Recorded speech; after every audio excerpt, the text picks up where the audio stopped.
বাংলার এক ছোট্ট গ্রামে থাকতো শিক্ষণীয়, মানে গ্রামের সবচেয়ে মজার মানুষ।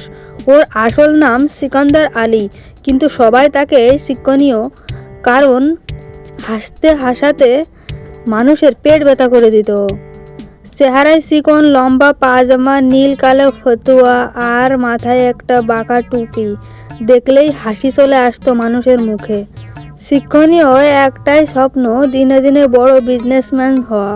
কিন্তু সমস্যা হলো, ও যেই ব্যবসা করে সব গিয়ে শেখা খায়। একদিন শিক্ষণীয়র মাথায় আইডিয়া এলো, মুরগির ডিমের ব্যবসা করব। ডিম কিনে বেশি দামে বেচবো, আমি হব ডিমের সম্রাট।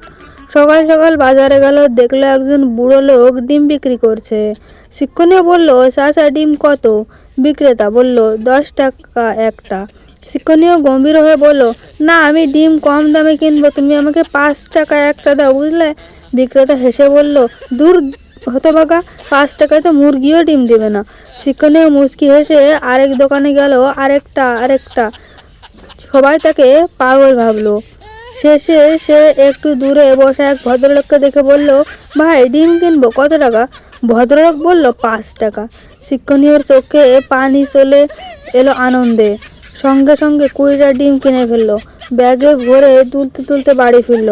ফেরার পথে রাস্তায় তার বন্ধু মকবুল বলল, এই ব্যাগে কি? শিক্ষণীয় গর্ব করে বলল, ডিম কিনেছি 5 টাকায়, কাল 12 টাকায় বেচবো, দুনিয়া কাঁপবে। মকবুল হাসতে হাসতে বলল, তুই কি পাগল? আজ শুক্রবার, এই ডিমগুলো তো হাঁসের ডিম, আর এগুলো কাল বাজারে 6 টাকাতেই সবাই পাবে।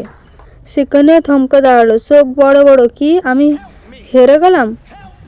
কিন্তু ততক্ষণে আরও বড় বিপদ। পিছন থেকে একটা কুকুর ব্যাগ টান দিয়ে লাগলো। শিক্ষণীয় দৌড় দিল, কুকুর দৌড় দিল, মকবুল দৌড় দিল। এত দৌড়াদৌড়ি হয়ে গেল যে ব্যাগ ছিঁড়ে সব ডিম ডুম ডুম করে ফুটপাতে ফেটে গেল। গ্রামবাসীরা হাসতে হাসতে লাগলো।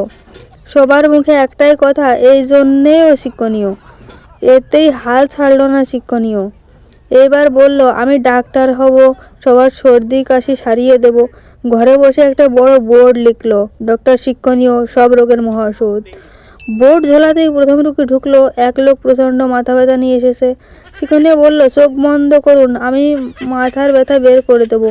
তারপর লোকটির মাথার উপর হাত লেগে বলল, ব্যথা বের হয়ে যাস। লোক বলল, ডাক্তার ভাই, ব্যথা তো কমলো না। শিক্ষণীয় বলল, কমবে না মানে? একটা কাজ করেন, 2 দিন পরে আসেন, ব্যথা না কমলে আমি আপনাকে আবার গালি দিব, যে গালিতে ব্যথা ভয়ে পালাবে। তখন লোক বলল, গালি দিলে কি ব্যথা কমবে? শিক্ষণীয় চোখ টিপ টিপ করে বলল, না, আপনি রাগে আমার কাছে আর আসবেন না। আর মাথা ব্যথা আমি দেখতেই পাবো না, মানে আপনার মাথা ব্যথা শেষ। গ্রামের সবাই হেসে গড়াগড়ি। পরের দিন সকালে দেখা গেল শিক্ষণীয় আবার বাজারে। এইবার সবাই হাসতে হাসতে জিজ্ঞেস করছে, কি রে, আজ আবার ডিম নে? শিক্ষণীয় বলল, আজ আমি ডিমের উপর রিসার্চ করব। লোকজন কৌতূহলী হয়ে বলল, রিসার্চ মানে? আজ আমি বের করব ডিম আগে না মুরগি আগে। সবাই অস্থির, কি হবে, কি করবে? সে একটা ডিম হাতে নিল, বলল, আমি এত শক্ত করে ছুঁড়ব, যদি না ফাটে তবে ডিম আগে, আর ফাটলে মুরগি আগে। তারপর ডিমটা আকাশে উড়ল, ডুম সোজা তার মাথায় পড়ে ফেটে গেল। শিক্ষণীয় মাথায় ডিমের কুসুম নিয়ে দাঁড়িয়ে বলল, বুঝলে ভাই, সব মুরগি আগে আর ডিম পরে, বিজ্ঞান বলে দিল। গ্রাম আবার হাসিতে ফেটে পড়ল। শিক্ষণীয়র মা দূর থেকে এসব দেখে বলল, এই ছেলে আর কত পাগলামি করবে? শিক্ষণীয় গম্ভীরভাবে বলল, মা, ব্যবসা আমি করবই। আজ ডিম ফাটলো, একদিন ভাগ্যও ফাটবে। গ্রামের মানুষ হাসতে হাসতে বলল, হোক ভাই, তুই হাসি ফাটাস, আমরা খুশি। আর শিক্ষণীয় বলল, হাসি ছাড়া জীবনটা ডিমের মতো, যত হিলালে ফাটে, তাই হাসতে থাকো।